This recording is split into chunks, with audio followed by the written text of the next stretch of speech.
Hello everyone, আমি আপনাদের কৃষ্ণা। আজ আবারও একটা নতুন ব্লগ নিয়ে এসেছি আপনাদের কাছে।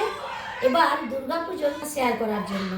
আর এই যে এগুলো দেখছেন, এগুলো এসেছে কলকাতা থেকে, যাকে বলে 7 সমুদ্র 13 নদী পার করে। কেন এটা বললাম? কারণ এগুলো আসার কথা ছিল ট্রেনে। আপনারা নিশ্চয়ই সবাই জানেন এখন কলকাতার কি অবস্থা, তো এই জন্য এগুলো এসেছে প্লেনে। তো এই দেখুন, আর আমাদের এই ডিজাইনটা ওখান থেকে ওরা করে পাঠিয়েছে। আমরা জাস্ট তার সাথে এই কদম ফুলগুলো একটু সেট আপ করে নিচ্ছি।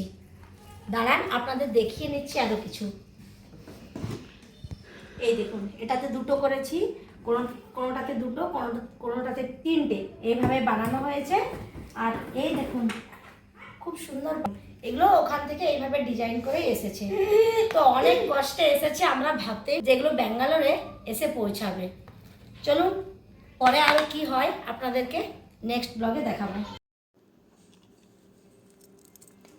তো এগুলো কমপ্লিট হয়ে যাওয়ার পরেই আমরা নিচে যাব, আর ওখানে ডেকোরেশনেরও লোক আসবে। আর এই হচ্ছে যে সুমনাদিকেও ডেকে নিয়েছিলাম যে আসো, একটু গল্প করলেও ভালো লাগবে সবাই মিলে। তো এবছর আমরা যে পুজোটা করছি, এটা একদম নিজেদের মতো করে। আর আমার লাইফেও এটা প্রথম, কেননা এত কাছ থেকে মা দুর্গার এত কিছু কাজ আমি এর আগে কখনো করিনি। এই যে ডেকোরেশন থেকে শুরু করে মায়ের পুজোর ভোগ বানানো, ফুল রেডি করা, মায়ের জন্য মালা, বেলপাতার মালা বানানো, 108 প্রদীপ রেডি করা, তারপর ধরুন 108 পদ্ম রেডি করা, এইগুলো সব এবছর আমরা এই কয়েকটা বন্ধু মিলে ভাগাভাগি করে নেব। আর এই দেখুন, নিচে আমরা এসে গিয়েছি আমাদের মায়ের।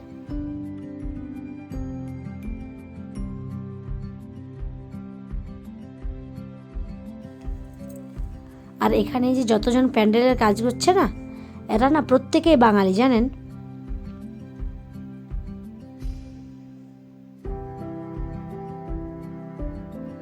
আর এই যে এখানে সুমনাদি, সেও বসে পড়েছে একটু হেল্প করার জন্য।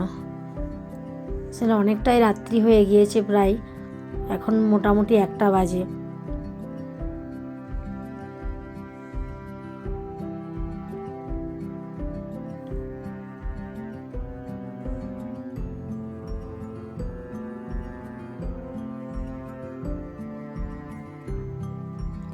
আর আমাদের এই যে পুজোটা আপনারা কদিন দেখবেন, কেমন লাগছে আমাকে অবশ্যই কমেন্ট করে জানাবেন।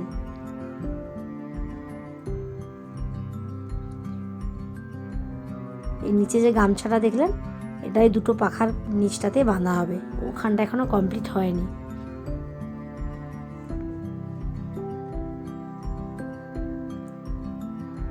আর এই যে উপরে যে ফুলটা দেখছেন, মাঝের যে বড় ফুলটা, ওখানে কালকে প্রতিমা আসার পর একটা ঝাড়বাতি দেওয়া হবে।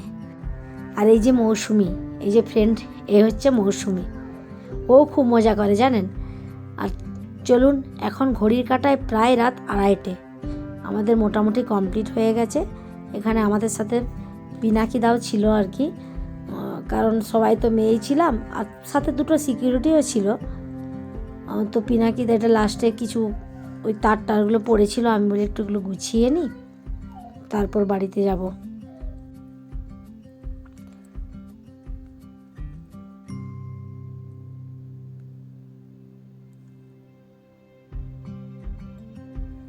আর এদিকের ওয়েদারটা এখন ঠান্ডা পড়ে গেছে জানেন, শীতকালের মতোই লাগছে। আর এই দেখুন, সকালবেলায় আমি একটু এসেছিলাম এদিকে, তো তাই ভাবলাম যে একটু প্যান্ডেলের দিকে যাই, দেখে আসি কেমন লাগছে দিনের আলোতে, আর আপনাদেরকেও নিয়ে যাই। আর এই দেখুন, এটা বাচ্চাদের হচ্ছে প্লেগ্রাউন্ড। একটু দূর থেকে দেখলাম, এদিকটা খুব একটা আসা হয় না, যে কিছুটা যেন ওই অর্কিড ফুল হয় না, ওই টাইপের দেখতে লাগছে, দেখবেন। তো তাই একটু ওই গাছটার কাছে এলাম। এই দিকটাতে আসিনি, অনেক দিন আসা হয়নি। আপনাদেরকে একটা ভিডিওতে দেখিয়েছিলাম, এখানে ছোট ছোট ঘাস টাইপের ফুলগুলো, প্রচুর ফুল ছিল। আর এই দেখুন, এটা দেখুন, কালারটাও খুব মিষ্টি, আর অর্কিডের মতো মনে হচ্ছে যেন অর্কিড ফুল। আর আজকে প্রচণ্ড হাওয়া, সকালবেলায় প্রচণ্ড হাওয়া দিচ্ছে, পুরো মনে হচ্ছে একদম শীতকাল পড়ে গিয়েছে, এতটাই ঠান্ডা ছিল। আর এই যে আগের একটা ব্লগে আপনাদের এই গাছগুলো দেখিয়েছিলাম, তখন এই গাছগুলো অনেক ছিল, এখন আর নেই, দেখছি মারা গিয়েছে। চলুন এবার একটু প্যান্ডেলের দিকে যাওয়া যাক। আর এই যে রাস্তাটা দেখছেন, এটা দিয়েই আজকে মা আসবে।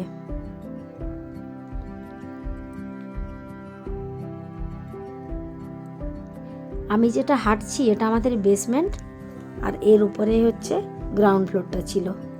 আর এই গাছগুলো দেখুন, এগুলো কি কেউ চেনেন? কত গাছগুলো, আমার তো একবার করে মনে হচ্ছে এগুলো রাধাচূড়া কৃষ্ণচূড়া হবে, ওই টাইপেরই।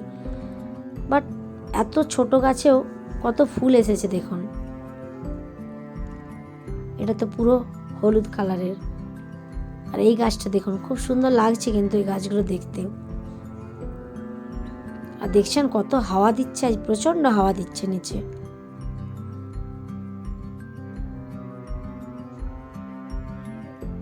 এই সাইডটা আমাদের যে ফ্ল্যাটটা আছে, ফ্ল্যাটের যে টাওয়ারগুলো, এই সাইডগুলো পিছন সাইড আর কি। তো এই সাইডগুলোতে যখন আমাদের পুরো অ্যাপার্টমেন্টটা কমপ্লিট হয়ে যাবে, তখন এই সাইডগুলোতে হবে গেস্ট পার্কিং। আর অ্যাপার্টমেন্টে যতগুলো ফ্যামিলি আছে প্রত্যেকের ভেতরে পার্কিং আছে। আবার কেউ কেউ দুটো করেও পার্কিং কিনেছে, জানেন, এক্সট্রা একটা নিয়েছে আর কি। যাদের ধরুন দুটো কার থাকে, চাইলে তিনটেও নিতে পারে, তার জন্য এক্সট্রা দিতে হয়েছে, এরকমও আছে। আর এই দেখুন এখানে জবা ফুলগুলো প্রচুর, আজ খুব একটা ফুটেনি। আমরা সেই গণেশ পুজোর সময় এসেছিলাম একদিন, তো তখন প্রচুর ফুটেছিল। আর এর কালারগুলো, ফুলটা খুব একটা বড় নয়, বাট কালারটা খুব মিষ্টি।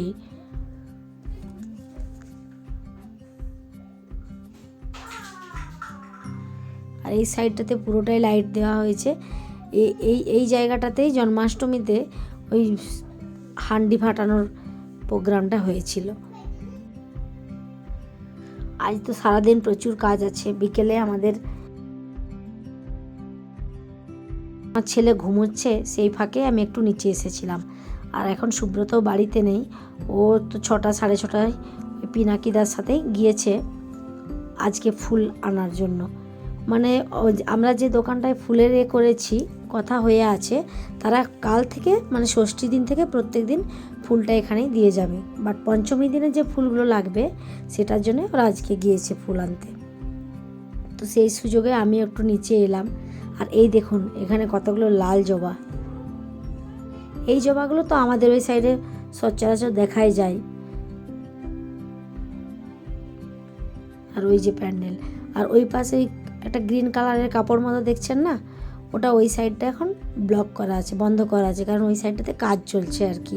আর ওই সাইডে আজকে বিকেলে একটা স্টেজ হবে, ষষ্ঠীর দিন ওখানে প্রোগ্রাম আছে। আর এই দেখুন, এই হচ্ছে আমাদের মায়ের ছোট্ট একটা ঘর।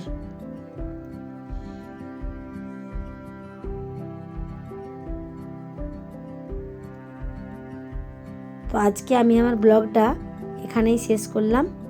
আবারও আসবো একটা নতুন ব্লগ নিয়ে। ততক্ষণে সবাই ভালো থাকবেন, সুস্থ থাকবেন। আর আমার ব্লগটা কেমন লাগলো আপনাদের একটু জানাবেন। আর যদি ভালো লেগে থাকে একটু বন্ধুদের সাথে শেয়ার করে দেবেন।